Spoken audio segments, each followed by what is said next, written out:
En Tunisie, la population réclame elle aussi la dissolution du gouvernement de transition. La pression de la rue reste très forte. Aujourd'hui, par exemple, des milliers de jeunes venus du centre du pays ont convergé vers Tunis et ont décidé, vous le voyez, de rester ce soir devant le palais du Premier ministre, bravant ainsi le couvre-feu qui est maintenu. Dans le même temps, un appel à la grève illimitée des enseignants du primaire a été lancé pour demain, date théorique de la reprise des cours. Revenons aussi sur les conditions du départ de l'ancien président Ben Ali, car bien des questions se posent, notamment pour les Tunisiens.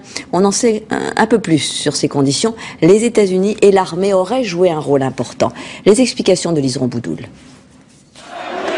Le jour où tout a basculé dans l'ombre, selon nos sources, 2 personnages jouent un rôle déterminant et vont précipiter la chute du régime. Le général Rachid Amar, le chef de l'armée, c'est lui qui a refusé de tirer sur les manifestants, comme le lui demandait le président Ben Ali, pour prêter main forte à la police. Et Kamel Morjane, le ministre des Affaires étrangères. Dans les dernières heures, ces 2 hommes auraient été en contact régulier avec les Américains. Ce sont eux qui poussent le président tunisien à quitter le pays en urgence. Ils le font monter dans un hélicoptère pour Malte. Le président Ben Ali prendra ensuite un avion direction l'Europe. À ce moment-là, il pense aller passer quelques jours en France pour revenir plus tard, tel un sauveur. Il ne se doute pas que le chef de l'armée et le ministre des Affaires étrangères ont décidé de l'écarter définitivement.